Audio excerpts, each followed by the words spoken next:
Hoje é o último dia do evento e eu vou explicar para vocês a razão dessa cadeira. Eu, na verdade, sou tetraplégico. Não sei se vocês sabem disso.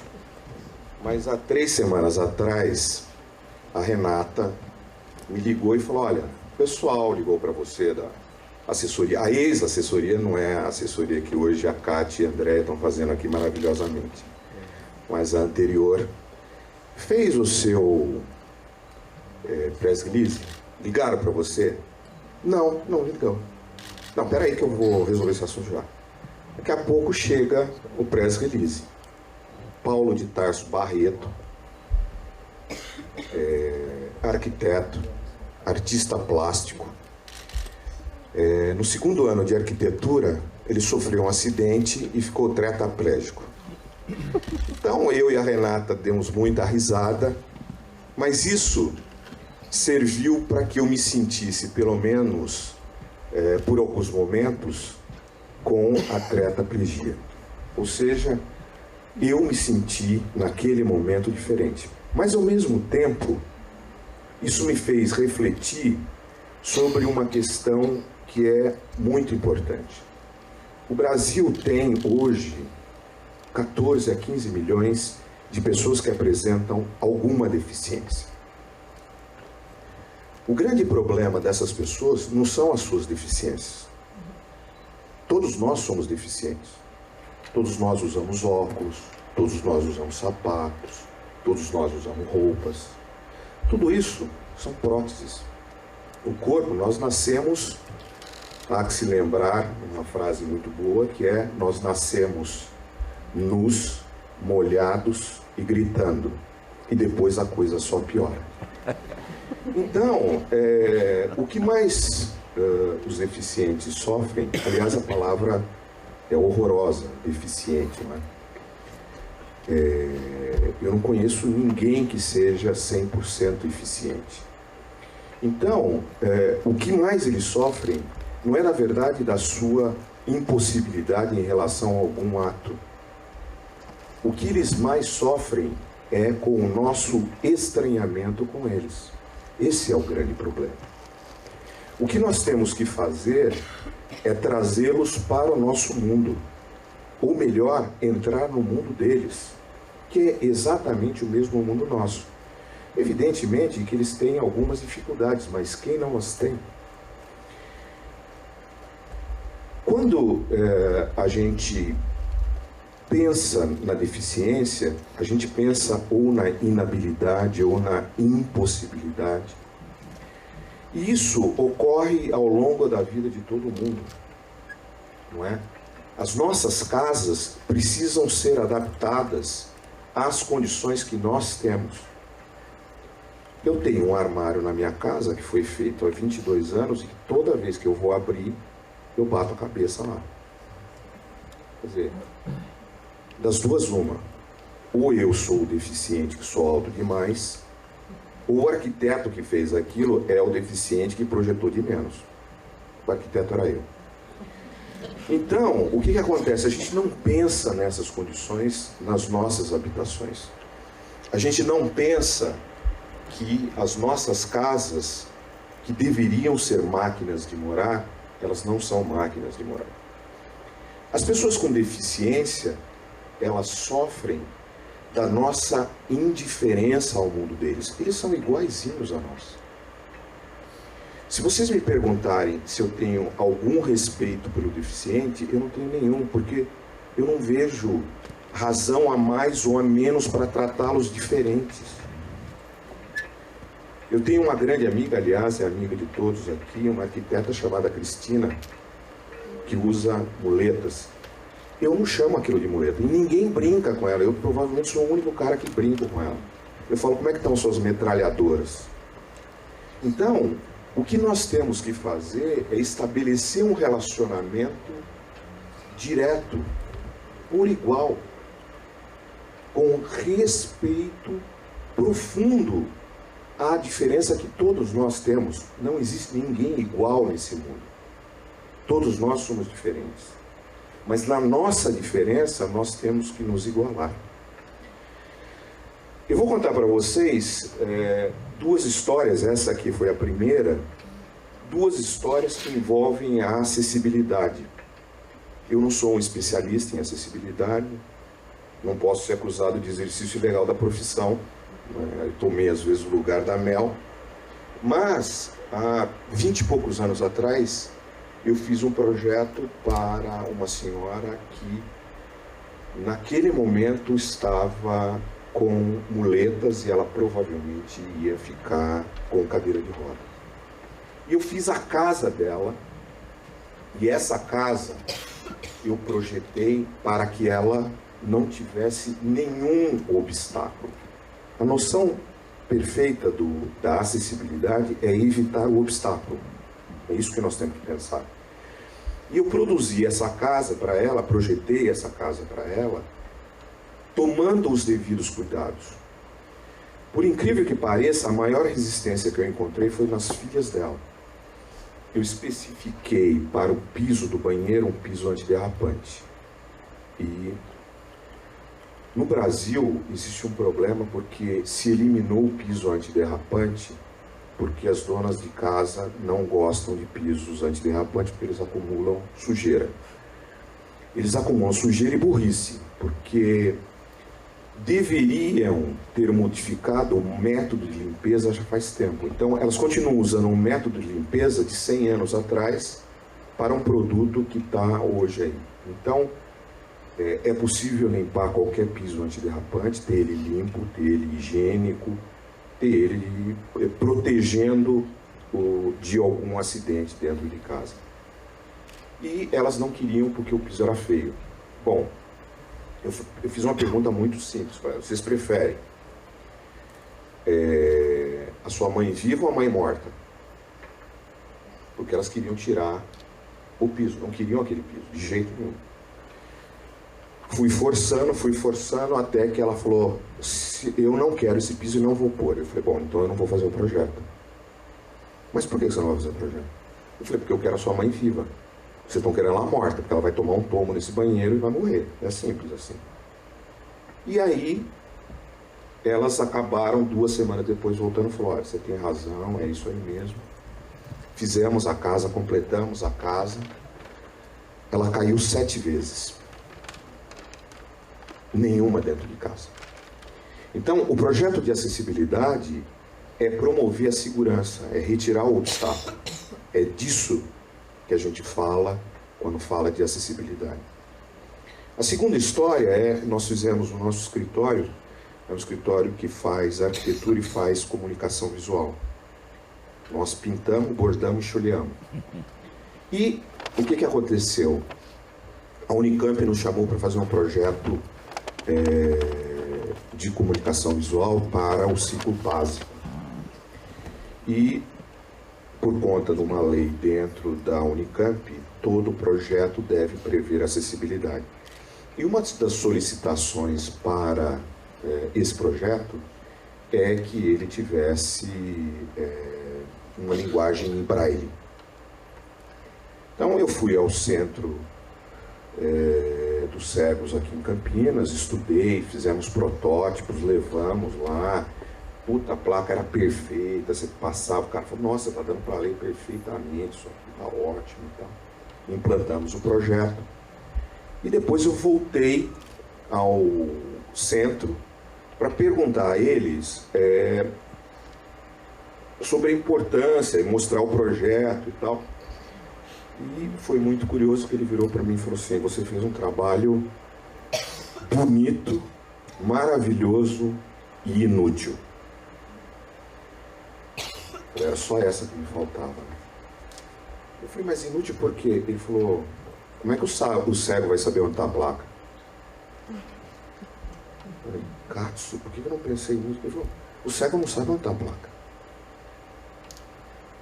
Eu falei, mas como é que vocês fazem? Eu pergunto. Onde fica a sala? Ah, fica ali em cima. Como é que faz para ir lá? Ah, vai aqui, aqui, ali. É assim que ele faz. Então, às vezes, existe algo de irracional nos projetos. que nós fizemos naquele momento? A gente propôs que o corrimão da escada contivesse uma fita de informação aonde o cego, à medida que ele fosse subindo, ele conseguisse entender qual era a arquitetura, ele adquirir a espacialidade do local onde ele estava para poder se deslocar. Então, acessibilidade, quando a gente está falando, nós não estamos falando só de pessoas que têm alguma dificuldade. Nós estamos falando de todos nós, né? A casa atual, nossa, ela contém 2 ambientes que são os ambientes mais perigosos: a cozinha e o banheiro. O Brasil é um país terrível, maravilhoso por um lado, mas terrível por outro. Nós não temos estatísticas aqui no Brasil. A pessoa cai no banheiro, uma semana depois ela é internada, na outra semana ela morre, e a causa-morte dela é uma infecção que ela teve no hospital, quando na verdade a morte dela, o óbito, foi por causa da queda que ela teve. Então as nossas casas são inseguras. E normalmente nós ficamos pensando assim, pô, mas eu vou cuidar da casa quando a minha avó tiver aqui, a minha mãe. No caso da minha sogra eu até deixo uns cantinhos, faço alguma coisa assim para ela, mas no caso da minha avó eu não vou fazer isso com a cuidadinha, né?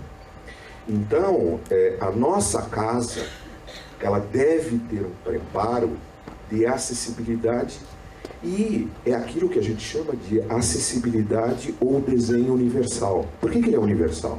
É para todo mundo, não é só para quem tem problema, é para todo mundo. Então as nossas casas devem levar isso em conta cada vez mais, por uma razão simples: a população brasileira está envelhecendo a taxas extremamente rápidas, né? Nós estamos hoje com, acho, se não me falha a memória, 1.9 ou 2.2, alguma coisa assim. Não repõe a população. Então a nossa população, ao longo dos 10, 20 anos próximos, ela vai envelhecer com uma rapidez muito grande. Então nós temos que ter um cuidado absoluto com isso. Eu não sou um especialista, né? Eu sou, na verdade, um generalista. Eu sei só um pouquinho de um monte de coisa. Então nós vamos ter aqui 2 pessoas hoje que são especialistas e que vão nos ensinar como resolver e como ter uma visão a respeito desses problemas. Eu queria chamar a Mel e a Silvana para que elas falassem aqui para a gente e contassem suas experiências. Obrigado.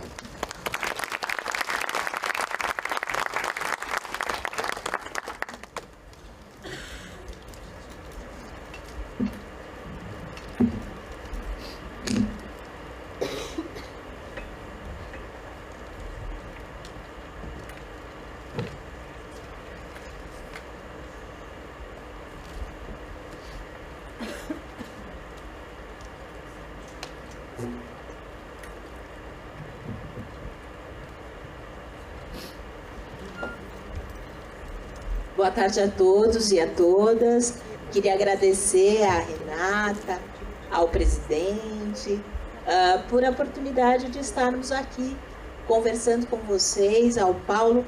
Aliás, você está aqui, tá? Ele é meu amigo no Facebook, eu fiz questão, acho que não dá para vocês verem, mas o Paulo, tetraplégico, está aqui, ele existe, não é brincadeira, ele é meu amigo, inclusive do Senac, ele é professor de design, de arquitetura do Senac, e é tetraplégico, realmente. A única diferença é que, em vez de levantar aqui, a gente não levanta. Essa é a única diferença, vamos fazer a palestra inteira sentados. O resto é a mesma coisa. Bom dia a todos. Eu gostaria de agradecer, né, a todos o nosso convite, a Renata, ao pessoal aqui todo da Polo Arquitec, tá? E nós vamos começar falando um pouco sobre moradias, um pouco de acessibilidade, um pouco da teoria também do que a gente apresenta normalmente, tá? Bom, aqui sobre o desenho universal, evolução da acessibilidade do design. Gente, por que vocês acham que a gente está falando de desenho universal no design? Por quê? O que acontece com as casas hoje, com a questão do envelhecimento, com a questão do usufruir a casa? Você vira o próximo? Com quem tá? Por quê? Vocês imaginem que hoje, se vocês forem procurar, vamos supor que aconteceu qualquer problema, vocês não estão conseguindo mais morar na casa de vocês, vocês têm que alugar uma casa. Se vocês tiverem algum tipo de deficiência, vocês já pararam para pensar se vocês vão conseguir alugar alguma casa? O melhor, será que na casa de vocês conseguiriam receber alguém? Conseguiriam receber a Silvana, por exemplo? Na casa de quem eu vou tomar um churrasquinho, vou passar um dia, vou numa festa de aniversário, que eu tenho que ir ao banheiro. Se hoje, no dia de hoje, vocês acordassem, tivessem quebrado uma perna, tivessem algum tipo de dificuldade de locomoção para usar a casa que vocês moram, é fácil, é só fechar o olho e pensar por um segundinho os problemas que vocês teriam no uso da residência de vocês, se por acaso hoje vocês acordassem com algum tipo de dificuldade de locomoção. Hoje as moradias elas estão cada vez menores, então não é se pensar em nenhum momento na parte do desenho universal, que é ter o banheiro, que é ter o quarto totalmente acessível. Então quando a gente a gente tem essa situação, ou temporariamente a gente tem algum problema, a dificuldade é muito maior. Só para dar um exemplo, a minha irmã, por exemplo, ela está alugando o apartamento dela. O apartamento dela é naturalmente acessível, porque eu vou lá, eu fico o dia inteiro, eu durmo, eu preciso ir no banheiro. E já tem algumas adequações. Ela teve um insight assim e falou, eu vou colocar na imobiliária que ele é acessível. Vocês acreditam que depois de 2 dias o apartamento dela estava alugado e a pessoa que foi olhar falou, não vou ver mais nenhum. Porque estava procurando para uma pessoa que foi ter um bebê e teve um problema no parto, teve um pequeno AVC, vai ficar por um bom tempo tendo que usar uma cadeira de rodas e não podia voltar para o apartamento dela, porque ela não ia conseguir usar o banheiro, não ia conseguir usar a casa. Então, assim, são coisas que acontecem a qualquer momento.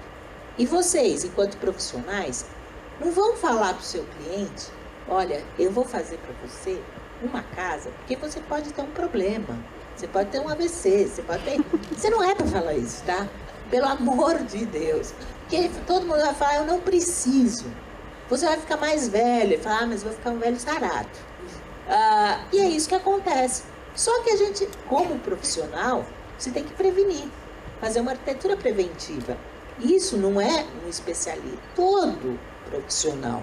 Qualquer profissional tem que ter consciência que as pessoas mudam, a vida delas mudam, o tipo do corpo muda, ela não vai enxergar direito, não vai mais andar, vai arrastar o pezinho, não andar, vai tropeçar naquela soleira, e aí vai todas as dificuldades. Vai subir num banquinho para pegar no armário, ele bateu a cabeça, mas a maioria bate a cabeça, só cai subindo no banquinho.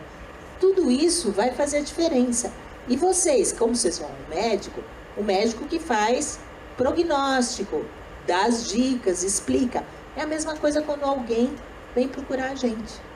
Se a gente não fizer, daqui 5, 10 anos, vão falar, nossa, aquele arquiteto safado, aquele designer que fez essa casa que agora eu não consigo mais passar. Olha, comprei uma geladeira, não passa. É isso que a gente tem que pensar. A acessibilidade é para as pessoas, para mobiliário, porque às vezes a gente nem consegue passar isso. Bom, esse não precisa dizer nada, né? Será que esse é o cliente padrão que a gente imagina? Então, a maioria dos projetos arquitetônicos imagina o homem de Davi, né? Como sendo seu cliente padrão. Vamos passar mais um? Mas, será que os projetos a gente imagina a pessoa assim? Será que a gente, quando vai fazer uma poltrona num restaurante, vocês vão fazer design de interiores do restaurante? Aí, de repente, vem aquelas cadeirinhas minúsculas com design incrível. Mas se vier um obeso, como é que ele vai sentar? Nós já tivemos, eu também trabalho em São Paulo, existe uma comissão que chama Comissão Permanente de Acessibilidade. Talvez um pouco diferente, eu sei que aqui em Campinas também tem. Lá a gente trabalha de uma maneira um pouco diferente. E a gente recebeu uma denúncia do Fazano. Não o Fazano mesmo, mas um restaurante que é da mesmo dono. Por quê? Um advogado, super bem, obeso, foi ao restaurante. O que aconteceu? Não tinha uma cadeira que ele sentava. Não tinha uma poltrona, um design incrível. E nenhuma que ele conseguisse sentar. Pior, perante essa, que a pessoa obesa, muitas vezes ela é vista de uma maneira discriminada. Porque a deficiência, todo mundo fala, ai, coitado, adquiriu. E é aquela coisa do dó. Com a obesidade, a pessoa acha que a pessoa ficou obesa porque comeu muito. E muitas vezes não é. A gente sabe que são distúrbios. Aí o que aconteceu? Os garçons começaram a tirar sarro dele. Vocês imaginam o que virou? O cara era advogado. Deu um quiprocó que até o prefeito quase teve que responder. Enfim, a gente tem que pensar que os projetos vão ser para a pessoa que possa, em algum momento da vida, ser gestante e que, com certeza, se não morrer antes, vai ficar idoso, né? E ninguém quer ficar idoso e não conseguir usufruir dos espaços com dignidade, com segurança, né? A moradia, a gente tem que pensar, por mais que a pessoa não fique a vida inteira lá, também tem que pensar que outras pessoas estarão nessa casa. Então podem ter outras ocorrências de idosos, né, pessoas grávidas. Então a gente também tem que pensar que aquele projeto que a gente faz também é um projeto para uma vida inteira. Não pode ser que não seja para aquele cliente, mas pode ser para um próximo. A gente fala que o projeto, na verdade, ele tem que pensar em toda a gama antropométrica dos seres humanos. Que o ser humano pode ser... ele já foi criança, todos nós, se estamos aqui, que já fomos criança alguma vez na vida.